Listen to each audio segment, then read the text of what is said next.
ನಿವೃತ್ತ ಡಿಐಜಿ ಕೊಲೆ ಆಗಿರುವಂಥದ್ದು ಹೆಂಡತಿಯಿಂದನೇ ಕೊಲೆ ಆಗಿದೆ. ಸೊ ನಿವೃತ್ತ DG and IGP Om Prakash ಕೊಲೆ ಆಗಿದೆ. 1981ನೇ ಬ್ಯಾಚ್ನ IPS ಅಧಿಕಾರಿಯವರು 2015ರಲ್ಲಿ ಡಿಜಿ ಆ್ಯಂಡ್ ಐಜಿಪಿ ಆಗಿದ್ರು ಓಂ ಪ್ರಕಾಶ್ ಅವರು. ಹೆಂಡತಿ ಅಥವಾ ಮಗಳು ಕೊಲೆ ಮಾಡಿದ್ದಾರೆ ಅನ್ನುವಂಥ ಮೇಲ್ನೋಟಕ್ಕೆ ಗೊತ್ತಾಗ್ತಾ ಇದೆ. ಆ ರೀತಿಯ ಶಂಕೆ ವ್ಯಕ್ತವಾಗ್ತಾ ಇದೆ. ರಕ್ತದ ಮಡುವಿನಲ್ಲಿ ಓಂ ಪ್ರಕಾಶ್ ಅವರ ಮೃತದೇಹ ಇರುತ್ತೆ. ಹೆಂಡತಿನೇ ಕೊಲೆ ಮಾಡಿ ಪೊಲೀಸರಿಗೆ ಮಾಹಿತಿಯನ್ನು ಕೊಡ್ತಾರೆ. ಸದ್ಯ ಈಗ ಪತ್ನಿಯನ್ನು ವಶಕ್ಕೆ ಪಡೆದಿದ್ದಾರೆ. ಪೊಲೀಸ್ನವರು ವಿಚಾರಣೆಯನ್ನು ಮಾಡ್ತಿದ್ದಾರೆ. ಕುಟುಂಬದ ಕಲಹ ಇತ್ತು ಅನ್ನುವಂಥ ಮಾಹಿತಿ ಸಿಗ್ತಾ ಇದೆ. ಹೆಂಡತಿಯಿಂದಲೇ ಗಂಡನ ಬರ್ಬರ ಹತ್ಯೆ. ನಿವೃತ್ತ DG and IGP Om Prakash ಅವರ ಕೊಲೆ ಇದು. 1981ನೇ ಬ್ಯಾಚ್ನ IPS ಅಧಿಕಾರಿ ಆಗಿದ್ರು. 2015ರಲ್ಲಿ ಡಿಜಿ ಆ್ಯಂಡ್ ಐಜಿಪಿ ಆಗಿರುವಂಥ ಓಂ ಪ್ರಕಾಶ್ ಹೆಂಡತಿಯಿಂದಲೇ ಬರ್ಬರ ಕೊಲೆ ಆಗಿದೆ. ಆಸ್ತಿಯ ವಿಚಾರವಾಗಿ ಕೌಟುಂಬಿಕ ಕಲಹ ಇತ್ತು ಅನ್ನೋದು.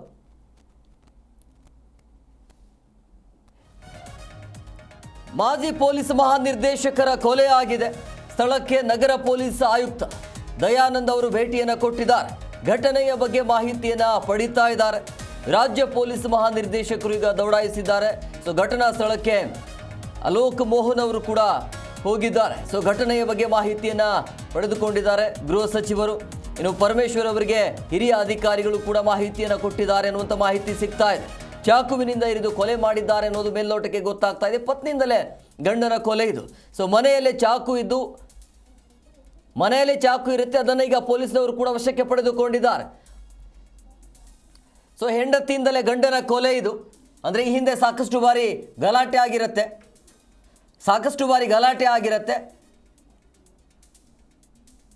ಸೊ ಹಂಗಾಗಿ ಕಳೆದ 15 ದಿನಗಳ ಹಿಂದೆ ಗಂಡ ಹೆಂಡತಿಯ ಮಧ್ಯೆ ನಿರಂತರವಾಗಿ ಜಗಳ ಆಗ್ತಾನೆ ಇರುತ್ತೆ. ಗಂಡನ ಕೊಲೆ ಆದ ನಂತರ ಮುಖದ ಮೇಲೆ ಬಟ್ಟೆಯನ್ನು ಹಾಕಿ ಪೊಲೀಸರಿಗೆ ಹೆಂಡತಿನೇ ಮಾಹಿತಿ ಕೊಡ್ತಾಳೆ. ಕೌಟುಂಬಿಕ ಕಲಹ ಮತ್ತು ದುಡ್ಡಿನ ವಿಚಾರವಾಗಿ ಪತ್ನಿ ಹಾಗೂ ಓಂ ಪ್ರಕಾಶ್ ನಡುವೆ ಜಗಳ ಇರ್ತಾ ಇತ್ತು. ಆವಾಗವಾಗ ಹಲವು ವರ್ಷಗಳಿಂದ ಕೌಟುಂಬಿಕ ಕಲಹ ಇತ್ತು ಅನ್ನೋದು. ಕಲಹದಿಂದ ಖಿನ್ನತೆಗೆ ಓಂ ಪ್ರಕಾಶ್ ಪತ್ನಿ ಒಳಗಾಗಿದ್ರು. ಸಾಕಷ್ಟು ಆಸ್ತಿ ಪಾಸ್ತಿಯನ್ನು ಹೊಂದಿದ್ರು ಓಂ ಪ್ರಕಾಶ್. ಆಸ್ತಿ ಸಂಬಂಧ ಅಪ್ಪ ಮತ್ತು ಮಕ್ಕಳ ನಡುವೆ ಕೂಡ ಭಿನ್ನಾಭಿಪ್ರಾಯ ಇತ್ತಂತೆ. ಓಂ ಪ್ರಕಾಶ್ ಅವರಿಗೆ 2 ಮಕ್ಕಳಿರ್ತಾರೆ. 1 ಹೆಣ್ಣು 1 ಗಂಡು ಮಗ. ಇಬ್ಬರಿಗೂ ಕೂಡ ಮದುವೆ ಆಗಿದೆ. ಆದರೆ ಓಂ ಪ್ರಕಾಶ್ ಅವರ ಆಸ್ತಿ ಏನಿದೆಯಲ್ಲ ಅದೆಲ್ಲವೂ ಕೂಡ ಮಗನ ಹೆಸರಿ ಮೇಲೆ ಇತ್ತು. ಮಗನ ಹೆಸರಿಗೆ ಬರೆದು ಕೊಟ್ಟಿದ್ರು. ಸೊ ಅದು ಹೆಂಡತಿಗೆ ಇಷ್ಟ ಇರಲಿಲ್ಲ, ಯಾಕೋ ಗೊತ್ತಿಲ್ಲ. ಸೊ ನನಗೂ ಆಸ್ತಿ ಬೇಕು ಅಂತೇಳಿ ಇಬ್ಬರ ಮಧ್ಯೆ ಆವಾಗ ಜಗಳ ಆಗ್ತಾನೆ ಇರ್ತಾ ಇತ್ತು. ಇದರಿಂದ ಖಿನ್ನತೆಗೆ ಹೆಂಡತಿ ಒಳಗಾಗಿದ್ರಂತೆ. ಬಟ್ ಈಗ ಗೊತ್ತಾಗ್ತಾ ಇರೋದು ಹೆಂಡತಿಯಿಂದಲೇ ಒಬ್ಬ IPS ಅಧಿಕಾರಿ IAS ಅಧಿಕಾರಿಯ ಬರ್ಬರ ಹತ್ಯೆ ಆಗಿದೆ. ಸೊ ಮಗನಿಗೆ ಎಲ್ಲ ಆಸ್ತಿಯನ್ನು ತಂದೆ ಬರೆದು ಕೊಟ್ಟಿದ್ರು. ಬಟ್ ಹೆಂಡತಿಗೆ ಆಗಬೇಕು ಅನ್ನೋದು ಗೊತ್ತಾಗ್ತಾ ಇಲ್ಲ. ಬಟ್ ಈಗ ತನಿಖೆ ಅಂತೂ ಆಗ್ತಾ ಇದೆ. ಹೆಂಡತಿಯನ್ನು ವಶಕ್ಕೆ ಪಡೆದುಕೊಳ್ಳಲಾಗಿದೆ. ಈ ಬಗ್ಗೆ ಮತ್ತಷ್ಟು ಮಾಹಿತಿ ನೀಡ್ತಾರೆ ನಮ್ಮ ಪ್ರತಿನಿಧಿ ವಿಶ್ವನಾಥ್. ಫೋನ್ ಸಂಪರ್ಕದಲ್ಲಿದ್ದಾರೆ. ವಿಶ್ವನಾಥ್, ಈ ಕೌಟುಂಬಿಕ ಕಲಹದಿಂದಾಗಿ ಈ ಕೊಲೆ ಆಗಿದೆ ಅನ್ನೋದು ಗೊತ್ತಾಗ್ತಾ ಇದೆ. ಸದ್ಯಕ್ಕೆ ಏನು ಮಾಹಿತಿ ಸಿಗ್ತಾ ಇದೆ? ಎಂ ಕುಮಾರ್, ಖಂಡಿತವಾಗ್ಲೂ ಇದು ತುಂಬಾ ಶಾಕಿಂಗ್ ಆಗಿರುವಂತದ್ದು. ಯಾಕಂತಂದ್ರೆ ಈ ಒಂದು ಪ್ರಕರಣ ಏನಿದೆ ಇದು ಇಡೀ ಪೊಲೀಸ್ ಇಲಾಖೆಯನ್ನೇ ಬೆಚ್ಚಿ ಬೀಳಿಸುವಂತಹ ಪ್ರಕರಣ. ಯಾಕಂತಂದ್ರೆ ಒಬ್ಬ ನಿವೃತ್ತ IPS ಅಧಿಕಾರಿ, ಅದರಲ್ಲೂ ಕೂಡ DG IGP ಆಗಿದ್ದವರು ಈ ರೀತಿಯಾಗಿ ಹೆಂಡತಿಯಿಂದಲೇ ಬರ್ಬರವಾಗಿ ಹತ್ಯೆ ಮಾಡ್ತಾರೆ ಅಂತಂದ್ರೆ, ಹೆಂಡತಿಯಿಂದಲೇ ಕೊಲೆ ಆಗ್ತಾರೆ ಅಂತಂದ್ರೆ ನಿಜವಾಗ್ಲೂ ಇದು ಶಾಕಿಂಗ್ ಆಗಿರುವಂತದ್ದು. ಸದ್ಯಕ್ಕೆ ಬಂದಿರುವಂತಹ ಮಾಹಿತಿಗಳ ಪ್ರಕಾರ ಈ ಒಂದು ಪ್ರಕರಣಕ್ಕೆ ಸಂಬಂಧಪಟ್ಟಂತೆ ಹೆಂಡತಿ ಪಲ್ಲವಿ ಏನಿದ್ದಾರೆ ಅವರು ಒಂದು ಕಾಯಿಲೆಯಿಂದ ಬಳಲ್ತಾ ಇದ್ರು. ಇದೇ ಕಾಯಿಲೆಯಿಂದ ಪತಿ ಮೇಲೆ ಇಲ್ಲದ ಸಲದ ಊಹೆ ಮಾಡಿಕೊಂಡು ಶಂಕೆಯನ್ನು ಕೂಡ ವ್ಯಕ್ತಪಡಿಸ್ತಾ ಇದ್ರಂತೆ. ಅಂದ್ರೆ ಸ್ಕಿಜೋಫ್ರೇನಿಯಾ ಅನ್ನೋ ಒಂದು ಸಮಸ್ಯೆಯಿಂದ ಓಂ ಪ್ರಕಾಶ್ ಪತ್ನಿ ಪಲ್ಲವಿಯವರು ಬಳಲ್ತಾ ಇದ್ದಂತೆ. ಯಾವುದೇ ವಿಚಾರ ಕಲ್ಪಿಸಿಕೊಂಡು ಆತಂಕ ಪಡ್ತಾ ಇರ್ತಿದ್ರಂತೆ. ಗನ್ ಹಿಡಿದುಕೊಂಡು ಭಯ ಪಡಿಸ್ತಾ ಇದ್ದಾರೆ ಅಂತ ಸಂಬಂಧಿಕರಿಗೆ ಹಲವು ಬಾರಿ ಹೇಳ್ತಿದ್ರಂತೆ. ಇನ್ನು ಇವಾಗೆ ಫ್ಯಾಮಿಲಿ ಗ್ರೂಪ್ ನಲ್ಲೂ ಕೂಡ ಮೆಸೇಜ್ ಕೂಡ ಮಾಡ್ತಾ ಇದ್ರಂತೆ. IPS ಅಧಿಕಾರಿಗಳು ಗ್ರೂಪ್ ನಲ್ಲೂ ಕೂಡ ಅವರು ಮೆಸೇಜ್ ಮಾಡಿರಂತೆ. ಇನ್ನು ಈ ಒಂದು ಕಾಯಿಲೆಯಿಂದಲೇ ಈ ರೀತಿಯಾಗಿ ಚುಚ್ಚಿ ಬರ್ಬರವಾಗಿ ಹತ್ಯೆ ಮಾಡಿದ್ದಾರೆ ಅನ್ನೋ ಒಂದು ಅನುಮಾನಗಳು ಕೂಡ ವ್ಯಕ್ತವಾಗ್ತಾ ಇದೆ. ಇನ್ನು ಓಂ ಪ್ರಕಾಶ್ಗೆ ಪತ್ನಿ ಎಷ್ಟು ಬಾರಿ ಚಾಕು ಇರಿಸಿದ್ದಾರೆ ಅನ್ನೋದು ಪ್ರಾಥಮಿಕ ತನಿಖೆಯಲ್ಲಿ ಕೂಡ ಗೊತ್ತಾಗ್ತಾ ಇದೆ. ಪ್ರಾಥಮಿಕ ತನಿಖೆ ವೇಳೆ 8 ರಿಂದ 10 ಬಾರಿ ಚಾಕುವನ್ನ ಇವರು ಇರಿದಿದ್ದಾರಂತೆ. ಅಂದ್ರೆ ಎದೆ, ಹೊಟ್ಟೆ ಮತ್ತು ಕೈ ಭಾಗಕ್ಕೆ ಚಾಕುವನ್ನ ಇರಿದಿರುವಂತದ್ದು. ಹೊಟ್ಟೆ ಭಾಗಕ್ಕೆ ಸುಮಾರು 4 ರಿಂದ 5 ಬಾರಿ ಇರಿದು ಬಿಟ್ಟಿದ್ದಾರೆ. ಇನ್ನು ಹೊಟ್ಟೆ ಭಾಗಕ್ಕೆ ಹೆಚ್ಚು ಚಾಕು ಇರದ ಕಾರಣ ತೀವ್ರ ರಕ್ತಸ್ರಾವ ಕೂಡ ಆಗಿದೆ. ಕೆಳಗಡೆ ಮಹಡಿಯ ಹಾಲ್ ತುಂಬಾ ರಕ್ತ ಹರಿದು ಬಿಟ್ಟಿದೆ. ಸುಮಾರು 15 ರಿಂದ 20 ನಿಮಿಷಗಳ ಕಾಲ ಓಂ ಪ್ರಕಾಶ್ ಒದ್ದಾಡಿದ್ದಾರೆ ಅನ್ನೋದು ಮಾಹಿತಿ ಕೂಡ ಲಭ್ಯ ಆಗ್ತಾ ಇದೆ. ಇದೇ ವೇಳೆ ಗಂಡನ ನಡಲಾಟ ನೋಡುತ್ತಾ ಈ ಪಲ್ಲವಿಯವರು ನಿಂತ್ಕೊಂಡಿದ್ರಂತೆ. ನೋಡಿ, ಯಾವುದೋ ಒಂದು ಕಾಯಿಲೆಯಿಂದ ಬಳಲ್ತಾ ಇದ್ರು, ಈ ರೀತಿಯಾಗಿ ಗಂಡರಿಗೆ ಚುಚ್ಚಿ ಅದನ್ನ ನೋಡ್ತಾ ಪತ್ನಿ ನಿಂತ್ಕೊಂಡಿದ್ರಂತೆ. ಗಂಡ ಕೊಲೆಯಾದ ಬಳಿಕ ಪೊಲೀಸರಿಗೆ ಕಾಲ್ ಮಾಡ್ತಾರೆ. HSR ಲೇಔಟ್ ಪೊಲೀಸರು ಕೂಡ ಸ್ಥಳಕ್ಕೆ ಭೇಟಿಯನ್ನ ಕೊಡ್ತಾರೆ. ಇನ್ನು 2ನೇ ಮಹಡಿಯಲ್ಲಿ ಓಂ ಪ್ರಕಾಶ್ ಮಗಳು ವಾಸವಾಗಿರ್ತಾರೆ. 3ನೇ ಮಹಡಿಯಲ್ಲಿ ಮಗ ಹಾಗೂ ಸೊಸೆ ವಾಸವಾಗಿರ್ತಾರೆ. ಕೆಳ ಮಹಡಿಯಲ್ಲಿ ಓಂ ಪ್ರಕಾಶ್ ಮತ್ತು ಪತ್ನಿ ವಾಸ ಇರ್ತಾರೆ.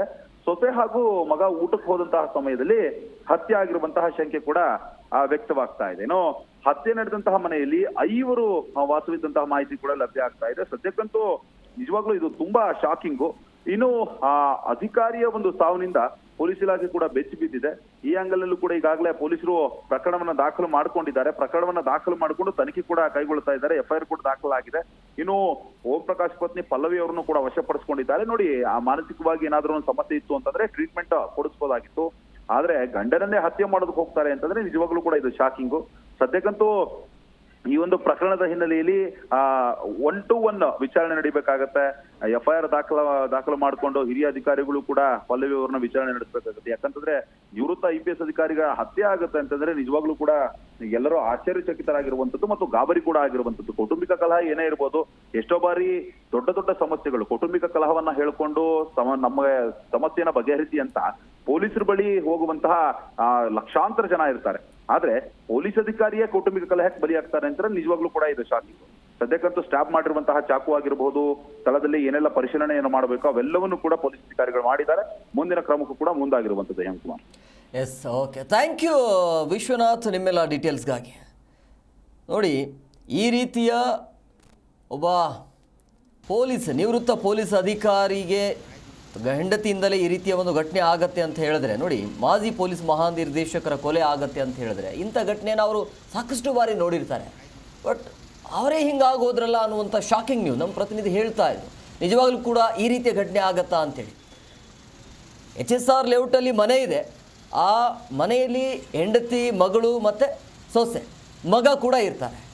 ಆದರೂ ಕೂಡ ಹೆಂಡತಿಯಿಂದ ಈ ರೀತಿಯ ಬರ್ಬರ ಹತ್ಯೆ ಆಗಿದೆ ಅನ್ನೋದು ನಿಜವಾಗ್ಲೂ ಕೂಡ ಬೇಸರದ ಸಂಗತಿ. ಇದು ಈ ರೀತಿ ಎಂಥ ಕೇಸ್ಗಳನ್ನು ಕೂಡ ಈ ರೀತಿಯ ಅಧಿಕಾರಿಗಳು ನೋಡಿರ್ತಾರೆ. ಬಟ್ ಅವ್ರಿಗೆ ಹಿಂಗೆ ಆಗತ್ತೆ ಅಂತ ಹೇಳಿದ್ರೆ ನಿಜವಾಗ್ಲೂ ಕೂಡ ಒಂಥರ ಆಶ್ಚರ್ಯ ಇದು. ಸೊ ರಾಜ್ಯದ 38ನೇ DG ಆ್ಯಂಡ್ IGP ಆಗಿದ್ದರು. ಸೊ ದುಡ್ಡು ಮಾಡಿದ್ರಂತೆ, ಆಸ್ತಿ ಚೆನ್ನಾಗಿತ್ತು. ಸೊ ಆಸ್ತಿಯ ವಿಚಾರವಾಗಿ ಆವಾಗ ಗಲಾಟೆ ಆಗ್ತಾ ಇತ್ತು. ಸೊ ಎಲ್ಲ ಆಸ್ತಿಯನ್ನು ತನ್ನ ಮಗನ ಹೆಸರಿನಲ್ಲಿ ಬರೆದು ಕೊಟ್ಟಿದ್ರು. ಇದು ಹೆಂಡತಿಗೆ ಆಗಿ ಬರ್ತಿರ್ಲಿಲ್ಲ, ನನಗೂ ಆಸ್ತಿ ಬೇಕು ಅಂತ ಆವಾಗ ಜಗಳ ಆಡ್ತಿದ್ರಂತೆ. ಇದರಿಂದ ಖಿನ್ನತೆಗೆ ಒಳಗಾಗಿದ್ರಂತೆ.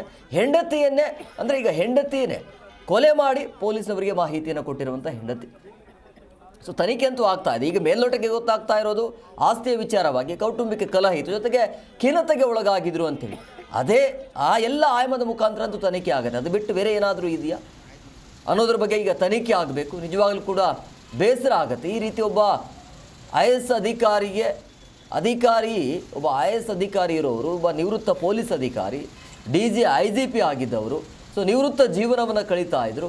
ಸೊ ಈ ಸಂದರ್ಭದಲ್ಲಿ ಹೆಂಡತಿಯಿಂದನೇ ಕೊಲೆ ಆಗತ್ತೆ ಅಂತ ಹೇಳಿದ್ರೆ ಹೇಗೆ ಅಂತ ಬೇರೆ ಬೇರೆ ಆಯಾಮದ ಮುಖಾಂತರ ತನಿಖೆ ಮಾಡೋದಕ್ಕೆ ಪೊಲೀಸ್ನವರು ಕೂಡ ಈಗ ಮುಂದಾಗಿದ್ದಾರೆ.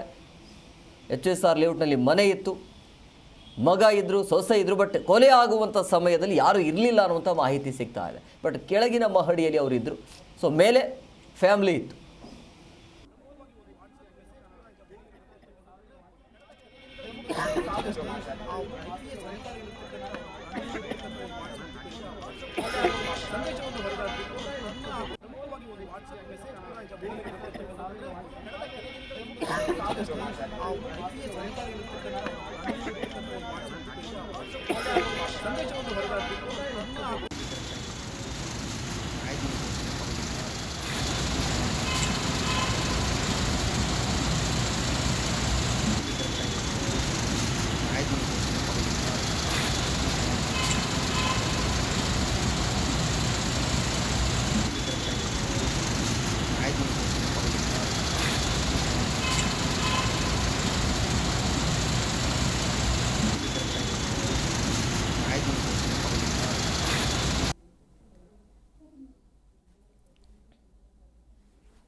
ನೋಡಿ, ಓಂ ಪ್ರಕಾಶ್ ಅವರ ಪತ್ನಿ ಆರೋಗ್ಯ ಸಮಸ್ಯೆಯಿಂದ ಬಳಲ್ತಾ ಇದ್ರು ಅನ್ನೋದು ಕೂಡ ಈಗ ಗೊತ್ತಾಗ್ತಾ ಇದೆ. ಮಾನಸಿಕ ಕಾಯಿಲೆಯಿಂದ 12 ವರ್ಷದಿಂದ ಅವರು ಚಿಕಿತ್ಸೆಯನ್ನು ಪಡಿತಾ ಇದ್ರಂತೆ. ಈ ಸಮಸ್ಯೆಯಿಂದ ಹೆಂಡತಿ ಬಳಲ್ತಾ ಇದ್ರು, ಅಂದರೆ ಭ್ರಮೆಯ ಸ್ಥಿತಿಯಲ್ಲಿ ಯಾವಾಗಲೂ ಇರ್ತಿದ್ರಂತೆ. ಸೊ ಯಾವುದೋ ವಿಚಾರ ಕಲ್ಪಿಸಿಕೊಂಡು ಆತಂಕವನ್ನು ಪಡ್ತಿದ್ರಂತೆ ಆವಾಗ. ಸೊ ಮಾನಸಿಕವಾಗಿ ಖಿನ್ನತೆಗೆ ಒಳಗಾಗಿದ್ರು ಅಂತೇಳಿ. ಸೊ ಈ ಕಾಯಿಲೆ ಇದೆಯಲ್ಲ, ಕಾಯಿಲೆಯಿಂದ ಪತಿಯ ಮೇಲೆ ಇಲ್ಲ ಸಲ್ಲದ ಊಹೆ ಆರೋಪಗಳನ್ನು ಮಾಡ್ತಾ ಇದ್ರಂತೆ. ಗನ್ ಹಿಡಿದುಕೊಂಡು ಭಯವನ್ನು ಪಡಿಸ್ತಾರೆ ಅಂಥೇಳಿ ತಮ್ಮ ಅಳಲನ್ನು ತೋಡಿಕೊಳ್ತಾ ಇದ್ರು. ಹಿಂದೆ ಸಾಕಷ್ಟು ಬಾರಿ ಪೊಲೀಸ್ನವರಿಗೂ ಕೂಡ ಕರೆ ಹೋಗಿರತ್ತೆ. ಈ ರೀತಿಯಾಗಿ ಗನ್ ತೋರಿಸ್ತಾರೆ, ನನ್ನನ್ನು ಸಾಯಿಸಿ ಬಿಡ್ತಾರೆ, ಆ ರೀತಿಯಾಗಿ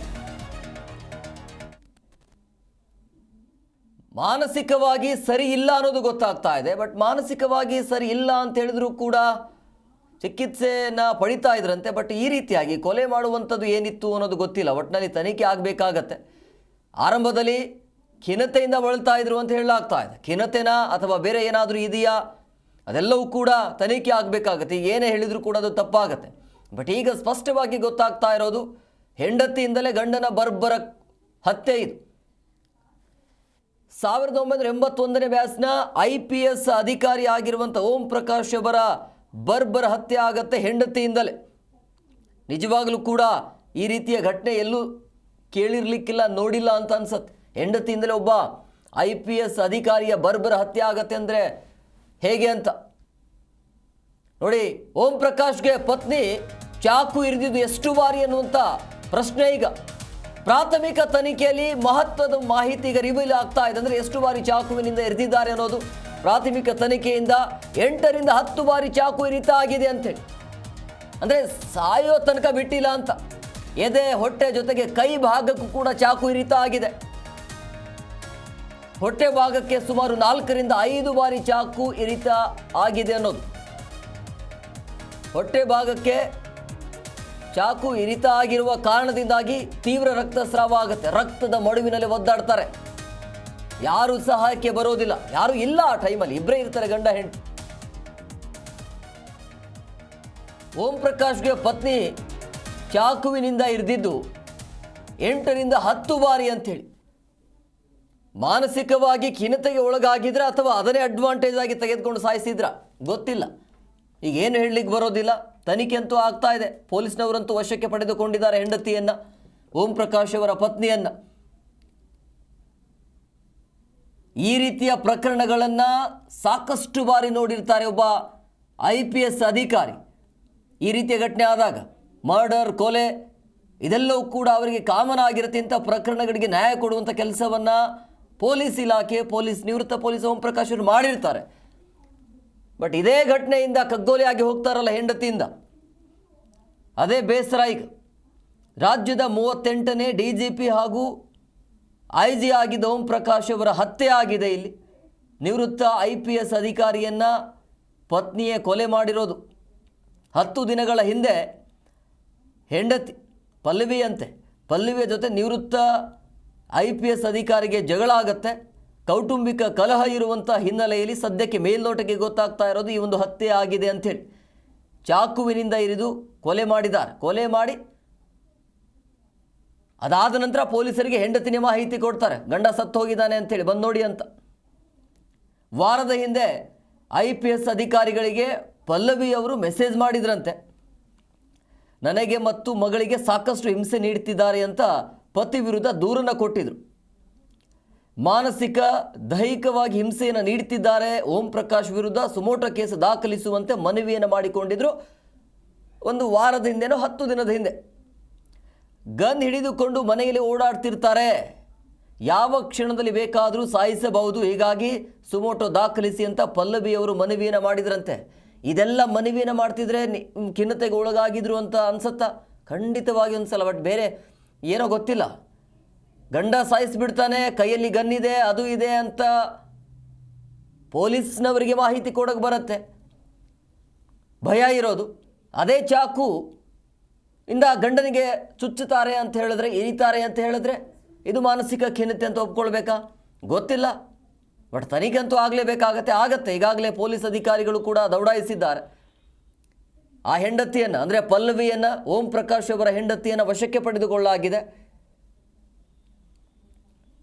ಹೆಂಡತಿಯಿಂದಲೇ ಈ ರೀತಿಯ ಬರ್ಬರ ಹತ್ಯೆ ಆಗತ್ತೆ ಅಂದರೆ ಈ ಕಾಲದಲ್ಲಿ ಯಾರು ನಂಬೋದು ಅಂಥೇಳಿ. ಗನ್ ಹಿಡಿದುಕೊಂಡು ಮನೆಯಲ್ಲಿ ಓಡಾಡ್ತಿರ್ತಾರೆ, ಯಾವ ಕ್ಷಣದಲ್ಲಿ ಬೇಕಾದರೂ ನನ್ನ ಸಾಯಿಸಬಹುದು ಅಂಥೇಳಿ. ಸೊ ನನ್ನನ್ನು ಸಾಯಿಸ್ತಾರೆ ಅಂಥೇಳಿ ಗಂಡನೇ ಸಾಯಿಸಿಬಿಡೋದಾ? ಹಂಗಾಗಿದೆಯಾ ಕತೆ? ಆ ರೀತಿಯ ಖಿನ್ನತೆ, ಆ ರೀತಿಯ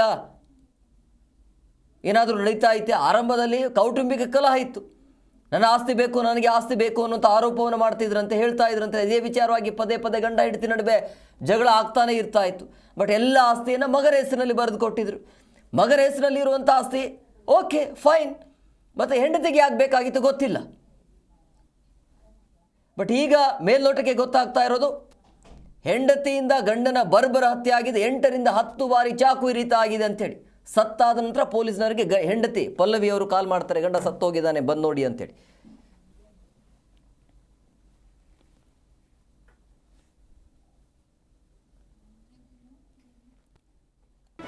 ಜಿ ಕನ್ನಡ ನ್ಯೂಸ್ ಈಗ ನಿಮ್ಮ ಮನೆಯಲ್ಲೇ ನೋಡಿ. ಎಲ್ಲ ಕೇಬಲ್ಗಳಲ್ಲಿ ಈಗ ಲಭ್ಯ.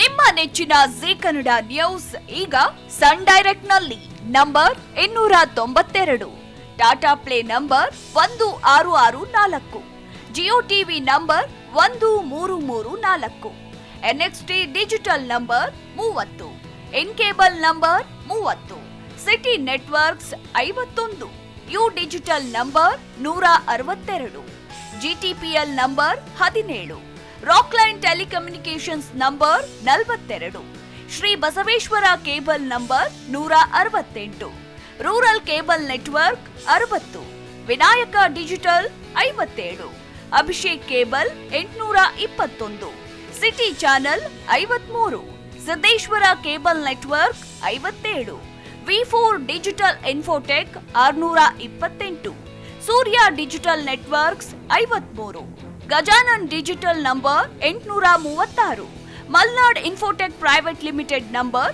56, Metrocast number 830, victory digital number 167ರಲ್ಲಿ ನೋಡಿ ಆನಂದಿಸಿ.